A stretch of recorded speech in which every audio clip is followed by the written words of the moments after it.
നമസ്കാരം. കഴിഞ്ഞ കുറച്ചു കാലങ്ങളായി, ചിലപ്പോൾ 1990 മുതൽ ഇങ്ങോട്ട് 2024 വരെ എത്തുന്ന ഈ കാലഘട്ടത്തിലും നമ്മൾ ഓർക്കുന്നത് കഴിഞ്ഞ 34 വർഷത്തിലധികമായി രാമനും രാമക്ഷേത്രവും അയോധ്യയുമൊക്കെ നമ്മുടെ ചിന്തകളിൽ, വാർത്തകളിലൊക്കെ പലപ്പോഴും ഇടപിടിച്ചിട്ടുണ്ട്. അയോധ്യയിൽ രാമക്ഷേത്രം പണിയുവാനുള്ള കർസേവ അത് ഒരിക്കലും ഒരു പൂവിരിച്ച പാതയല്ലായിരുന്നു എന്നുള്ളതാണ്. പ്രത്യേകിച്ചും ആദ്യ കർസേവ എന്ന് പറയപ്പെടുന്നത് അത് 1990-ലായിരുന്നു. ആ ആദ്യ കർസേവയ്ക്കിടയിൽ ഇടവിട്ട ദിവസങ്ങൾ ഒക്ടോബർ 30-നും നവംബർ 2-നും അവിടെ വെടിവെപ്പ് നടന്നിരുന്നു. കർസേവകളുടെ നേരെ പോലീസ് നിറയൊഴിച്ചതിനെ തുടർന്ന് അന്ന് 100 കണക്കിന് കർസേവകരുടെ മരണം വരെ നടന്നു. അന്ന് മുലായം സിംഗ് യാദവായിരുന്നു ഉത്തർപ്രദേശ് ഭരിച്ചിരുന്നത്. 50 പേർ കൊല്ലപ്പെട്ടെന്നായിരുന്നു സർക്കാരിൻ്റെ കണക്ക്. ഇതായിരുന്നു സർക്കാർ മുന്നോട്ട് വെച്ച വാദവും. അന്ന് പലരും ജയിലിലായി. ഇതേക്കുറിച്ച് കേരളത്തിൽ നിന്നും ആദ്യ കർസേവയിൽ പങ്കെടുത്ത കെ മേഘനാഥൻ പറയുന്നത് 50 അല്ല 700-ൽ പരം കർസേവകർ കൊല്ലപ്പെട്ടെന്നാണ്.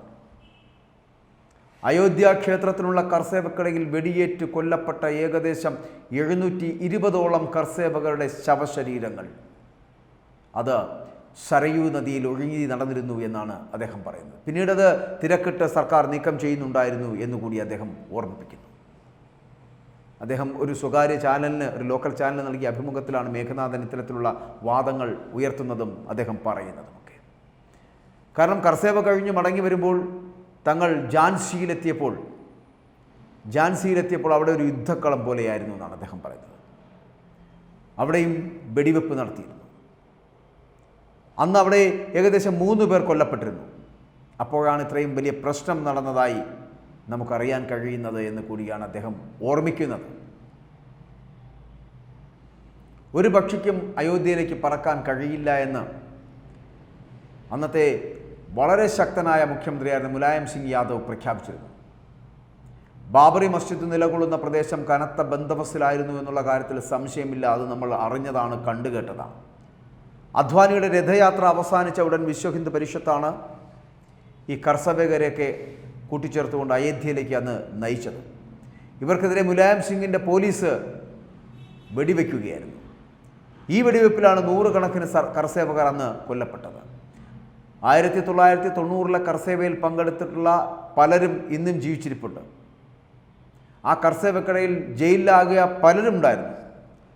അന്ന് അയോധ്യയിലെയും തൊട്ടടുത്തുള്ള പ്രദേശങ്ങളിലെയും ഒക്കെ ജയിലുകളിലെല്ലാം ജനങ്ങളെ കൊണ്ട് നിറഞ്ഞിരുന്നു എന്നുള്ളതാണ്.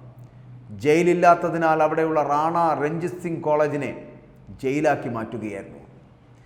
അവിടെയാണ് ഞാനീ പറഞ്ഞ മേഘനാഥൻ അടക്കമുള്ളവർ കിടന്നിരുന്നത് എന്നാണ് അറിയാൻ കഴിയുന്നത്. ഒക്ടോബർ 30-നായിരുന്നു കർസേവ നിശ്ചയിച്ചിരുന്നത്. 11 ദിവസങ്ങൾ അവിടെ താമസിച്ചു.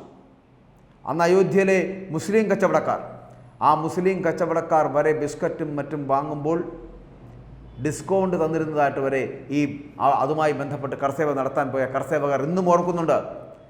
കർസേവ വിജയിച്ചതായി അറിഞ്ഞതിനെ തുടർന്നാണ് ഈ കോളേജിൽ മുഴുവൻ മെഴുകുതിരി കത്തിച്ചുകൊണ്ട് ദീപാവലി പോലെ ആഘോഷിക്കുകയായിരുന്നു ചെയ്തത്. ആദ്യ കർസേവയിൽ ബാബറി മസ്ജിദ് തകർക്കുവാനുള്ള പദ്ധതി ഇല്ലായിരുന്നു എന്നുകൂടി പറയട്ടെ. പകരം മകുടത്തിൽ കൊടി നാട്ടുക മാത്രം ചെയ്യുക, ഇതായിരുന്നു ലക്ഷ്യം.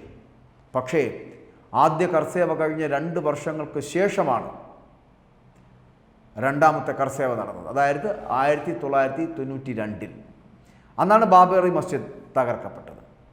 ആ ബാബറി മസ്ജിദ് തകർക്കപ്പെട്ടതോടുകൂടിയാണ് രാമക്ഷേത്രത്തിനെ കുറിച്ചുള്ള ചിന്തകൾ ഉണ്ടാകുന്നത്.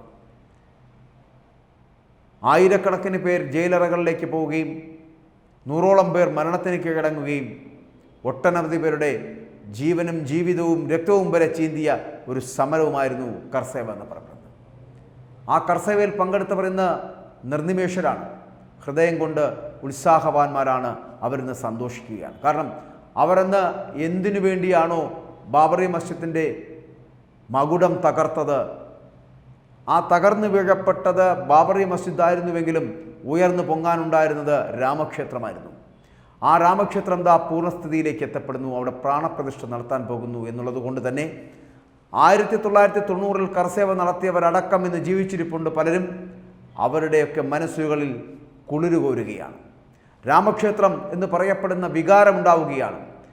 എന്തിനു വേണ്ടിയാണോ അവർ കർസേവ നടത്തിയത്, എന്തിനു വേണ്ടിയാണോ യു പിയിലേക്ക് അവർ വണ്ടി പിടിച്ചു പോയത്, എന്തിനു വേണ്ടിയാണോ ബാബറി മസ്ജിദിന് മുകളിലേക്ക് സകലതും തൃണവൽഗണിച്ചുകൊണ്ട് മുന്നോട്ട് പോയി സമരം നടത്തിയത്, കർസേവ നടത്തിയത്, ആ തകർക്കപ്പെട്ട ബാബറി മസ്ജിദിന് മുന്നിൽ ഇതാ ഉയർന്നു വരുന്ന രാമക്ഷേത്രത്തെക്കുറിച്ച് അവരുടെ സങ്കല്പങ്ങൾ ഉണ്ടായിരുന്നു.